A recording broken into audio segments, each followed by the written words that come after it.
MJ, I have another name for you. Craven. He's here on some kind of hunt. You know, if you need me, I'm just a call away. What the hell's going on with Pete? He's not himself. This was our dream.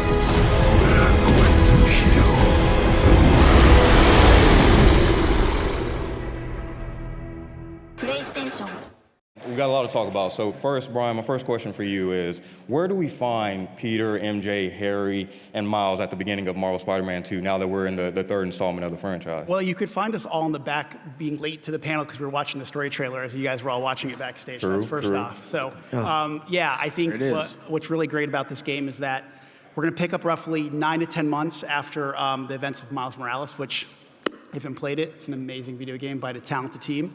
And what's really great is we kind of have Pete and Miles. They're a well-oiled machine. They're a great team. They lean on each other. They really support each other, and they're really protecting the city. But at the same time, there's a lot of things going on in their life outside the mask. Miles is applying to college and trying to figure out how to write his college essay. And you have Pete starting his teaching career. And then you have MJ, who is still at the Bugle, but under a new leadership with the return of J. Jonah Jameson at the Daily Bugle. Damn. All right, and then Bill, so my next question is for you. So can you talk about the dynamic of these characters and how working with Insomniac, they're keeping the authenticity of the DNA of the core of these characters while still making it their own? Together, working all together, we're all one team. We all love the characters. Our goal is to make something that you love, that when you play it, you say, this was made by fans for fans. Oh, yeah.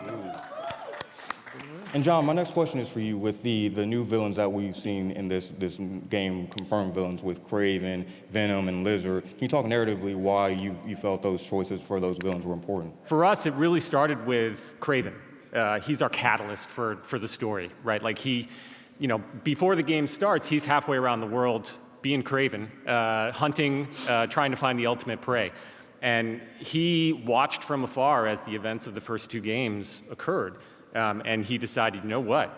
There's a lot of stuff going on in New York City. That might be my new hunting ground. So, like I said, Kraven's a catalyst for everything happening. When he comes to New York City, a lot of things start going wrong. We have Lizard coming out. We have the symbiote coming out. And as you saw briefly in that trailer, Miles is forced to come face to face with the Mr. Negative, the guy who killed his dad. So there's a lot of drama that's happening in this game. Absolutely, and Jacinda, my next question for you. So I think one of the things fans really appreciate about both of the games is just the environment, just the lived-in cities, that it feels like a character in its own. So can you talk about how you elevated that with this new game, especially with the PS5 technology and the new locations that we'll see, like with Coney Island and Queens and stuff like that? Totally, yeah. We're super excited to finally be able to bring Brooklyn and Queens to our fans. Obviously, Miles is from Brooklyn. Peter is from Queens. Not only does it increase the gameplay space, so there's a lot more places for you to swing to, but it also has some really cool, obviously Marvel landmarks, as well as New York landmarks. For example, I know in Queens, everybody has wanted to visit Aunt May's house and perhaps see where Peter lives. I know a lot of fans had wanted to interact with that space, so just being able to walk in and see where he lives is incredible. Oh, and there's a picture of Aunt May's house. The other thing that's really cool is it's introducing a lot of cool landmarks like the East River. So as you could see in our gameplay trailer that we produced a while back, you can now chase the lizards on the East River, which is awesome. And personally, for me, I just love seeing the Brooklyn Bridge, the Williamsburg Bridge, and being able to just swing across the water. It's an incredible experience. And Ryan, my next question for you, just following up with the new locations, can you talk about how the new traversal techniques that we are implementing in this game affected your approach to this and how you elevated it? Sure. I mean, one of the interesting things with Brooklyn and Queens is you're not always surrounded by skyscrapers anymore. And so we thought, what's a really great opportunity? Something we've seen on comic book covers, we've seen it in the movies, we can add the web wings. And that's really changed how we look at traversal. Swinging is always our Spider-Man core. That's where we come from. But what we did is design the web wings so that we could integrate them and weave them in with swinging. You gain height and you build speed between swinging and the web wings, and you go back and forth and really kind of weave your way through the city. It's really fun. In Brooklyn and Queens, there are some lower spaces, there are some new spaces, but you have to get between Manhattan and the other boroughs by crossing the river. So that's another opportunity where we could really well, we added these things called jet streams or wind tunnels. You really build speed there, and they just shoot you right along when you're on the web wings. It's really fun, and it's one of the chances for us to really push the power of the PS5 there and like hit a level of speed that we hadn't had in the previous game. It's really added a new dimension to what we can do with traversal. We see Mr. Negative in this trailer. So can you just briefly talk a little bit about how he's still coping with the effects of his game and dealing with the loss of his father? Man, well, y'all seen Miles' trajectory, and just with everything that he's been through with his family and his friends and just getting into this new world that he's, being introduced to. But he's now owning this power. But, coming back to Martin Lee, man, that was something big. I didn't think that we would revisit that because we had a lot of emotions on set. And my last question, because we touched on it as well, but his powers and his abilities, how is he really, we see them evolving, and we see him, he has a couple new abilities, so how is he really coming into his own with that, with his abilities? Oh, we got some stuff coming for y'all. Y'all get ready. October 20th, you're going to be surprised, you're going to be shocked, you're going to be on your feet. You're gonna be screaming, you're gonna be crying, you're gonna be laughing. So y'all get ready, man. We got some powerful stuff coming for y'all. I apologize to employers everywhere because I hear a lot of people going, I've already booked, time off from work, on October 20th for like 3 days. I'm like, Right. We have MJ in the house. So can you talk about what are her ambitions in this game and how her storyline has evolved from when we last saw her? Yeah, I think she's coming to her own a lot more. I think she's understanding who she is as a reporter and as a writer a lot more. She spent a lot of time away from Peter in Symkaria. And am I allowed to say this? She's writing. There's a reason why we wanted Yuri, Laura, and Najiel here, because they are a team. They are, they complement each other really well, not just what's going on in the superhero world, but what's happening in their lives. And I think that's why, even when we're shooting our scenes, we're all kind of working together as a team, figuring out how do we put this game together. And I know we couldn't be working with better people. Like, I love these people. They're awesome. So I love you too, man. We love you more, bro. They're the best. Come on, man. There's somebody else that we can't forget about on this panel. That is the Venom of the Venom. Tony Todd. It's truly an honor to have you on this panel right now. Let's get And all of a sudden, I get a call from Insomniac to test drive Venom. And I got to say, it's been the most exciting voiceover journey that I've had to date. Yeah. Right. Can you just talk about the casting of this? I know is there a story or something along how this happened? Oh yeah.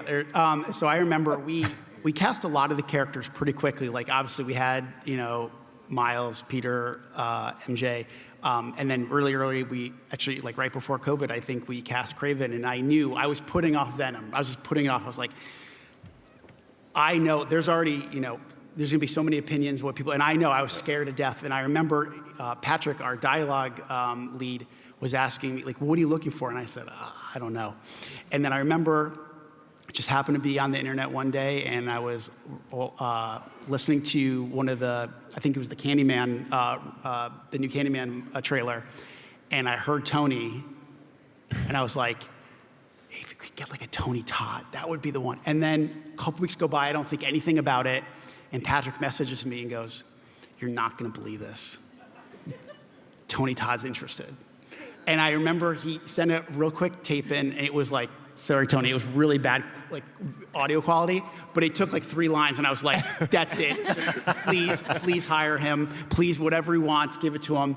And I think you all know, based on what you heard, he's incredible. We have a wonderful, there's 4 of us here from Insomniac, but we have so many Insomniacs who are putting so much work into this game. And I just want to say, if they're somehow listening to this somehow, thank you for all the work that you guys are putting into it right now. It's incredible. The work they're doing to finish this up is just, I call Insomniac my second family because we just put so much into this. And you can imagine when you're in your family, everybody has opinions, right? Yep. And I think it's probably the only decision I've ever made being a creative director in 10 years where I just said, Tony Todd is going to be Venom, and everybody said yes. So, Can you just talk a little bit about Venom's motivations and his personality in this, and why is he so important to the narrative of this game? Well, yeah, I mean, Venom is a symbiote, right? And I think the thing that a lot of symbiote stories have in common, and the reason why I think we connect with them really well, is that it's a simple human story. We all have a darkness inside of us. And then you put the symbiote on top of that, it really brings out the dark parts of what Spider-Man is about, power and responsibility. You heard Yuri talk about it a couple minutes ago. And what happens in the story is that sense of responsibility starts to go away. It's really interesting when you bring the symbiote into these relationships, how it really challenges them, not just externally, because there's cool powers. Ryan was talking about having that control in your hand. Oh my God, it's amazing.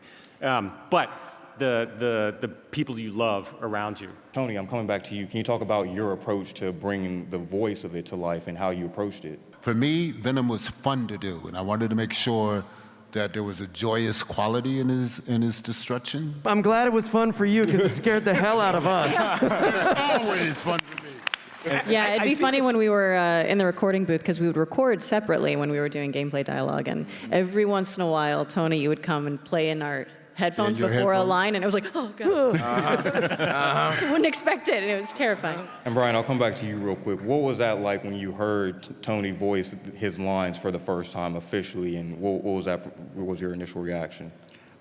well, first relief, because I was like, okay, we made the right choice for sure. And I think then just general excitement. And I think Tony is so talented that, sometimes depending on, we have so many different characters or so many different actors, sometimes we're, depending on what the role calls for, are we going to, adjust the way that they do the line, and you just let Tony be Tony and you get magic. It was like a gift come true to be able to cement myself in the whole voiceover family and world and meet new friends and conquests, and I'm still pinching myself because I'm a gamer, and I'm telling you, I can't wait for this monumental masterpiece to drop.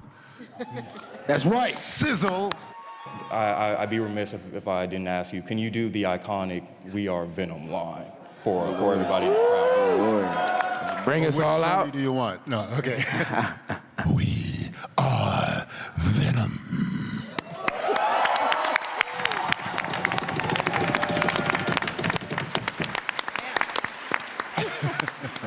All right, well, I think we got some special surprises coming up for you guys. I think the next thing we want to talk about is the collector's edition statue that we have here on this table right here. I think it really represents what this game is about. I've said in previous interviews, I've talked about, it's called Spider-Man 2 for a reason, because we have two iconic characters in this great piece of art, but also it's going to take two Spider-Men to take on something so powerful, something that they've never been able, there's nothing come their way. I mean, if you look at, whether it's Doc Ock in the first game and then Tinker in Miles Morales, like Venom is literally a whole different beast. Brian, why are you putting on gloves right now? Like that's. Oh, these? Yeah. What is that for? Well, like, Dorian, I think we should play the video. I think we should play the video. Let's go ahead and play that video real quick. What? Miles, I need your help! What is this stuff? Wait, Pete, I got an idea. Nice! One more time! On 3! 1, 2, 3!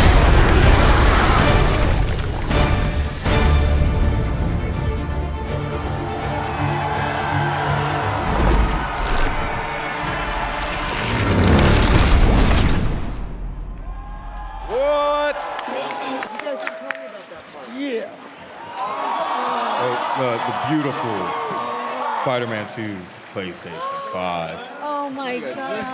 Wow. Let me get it. I didn't know about that. I didn't know. They didn't show me that before we came out No, they here didn't tell us that. today. They No, did that was- not. Yeah. Now I have to Y'all get knew a what new y'all were PS5. doing. Secrets, you guys. They knew what they were doing. Wow. All right, well, there we go. Like Marvel, so they keep everything so tight-lipped. I found out about this 5 minutes before we came out here. That's how serious they are. So, Brian, can you speak to this epic, amazing, beautifuln's right here? This has been one of the biggest secrets throughout the entire development of the game, that we were going to have the console and the DualShock. So I know we're pretty pumped. I mean, I think, we talk about the symbiote playing a big role. Obviously, it plays a big role here in the design of the console, and we thank PlayStation for going above and beyond with the design of it. I know I just worked really closely with everybody on the design of it, and I'm pretty pumped, man. All in all, with that being said, I want to say thank you again to this incredible panel. Thank you guys so much for all your hard work. This is